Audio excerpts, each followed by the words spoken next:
ആശുപത്രിയുടെ മുമ്പിലുണ്ട്. ഇത് ഇങ്ങോട്ട് വാ. ആ ഓക്കെ.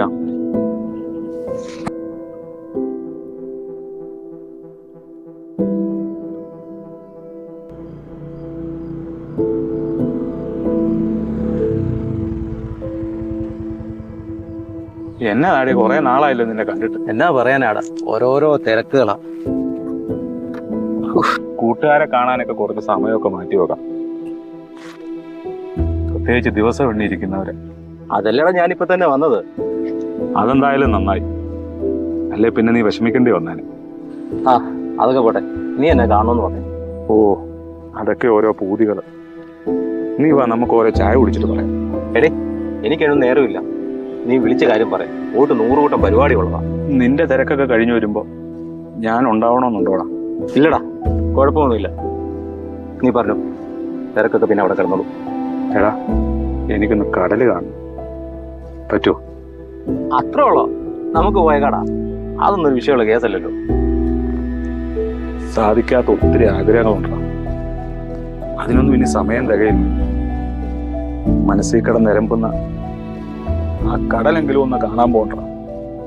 പോകാടാ, പക്ഷെ അതിനു മുമ്പ് ഒരു കാര്യം, നമ്മൾ ഈ നാടിന്റെ ഭംഗിയൊക്കെ നീ കണ്ടിട്ടുണ്ടോ?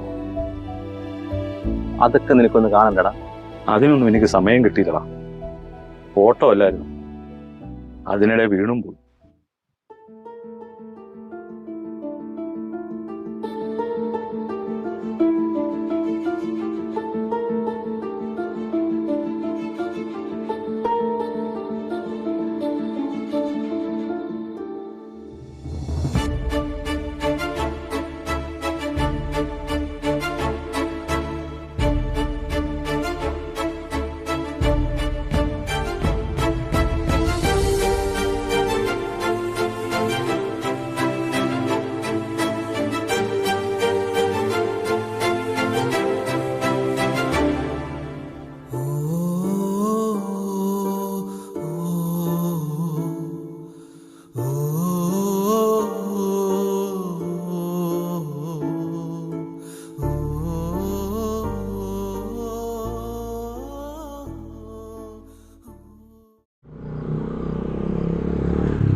എന്നാടാ, എവിടെ പോയി?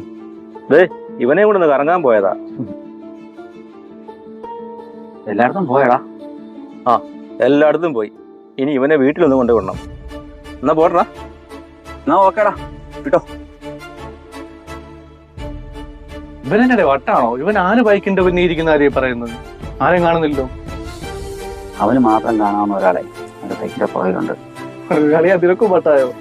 ഇവനൊരു ചങ്ക് കൂട്ടുകാരുണ്ടായിരുന്നു. അവൻ വയ്യാണ്ടിരിക്കുന്ന സമയത്ത് ഇവനോട് കുറച്ച് ആഗ്രഹങ്ങൾ പറഞ്ഞു. ഇവന്റെ തിരക്കാണ് ഇവനെ അതും ചെയ്തു കൊടുക്കാൻ പറ്റിയില്ല. പെട്ടെന്നൊരു ദിവസം മരിച്ചെന്ന് കേട്ട തൊട്ട് പിന്നെ ഇവന്റെ അവസ്ഥ ഇങ്ങനെ. ഇവൻ എന്നും രാവിലെ അവന്റെ വീട്ടിൽ പോകും.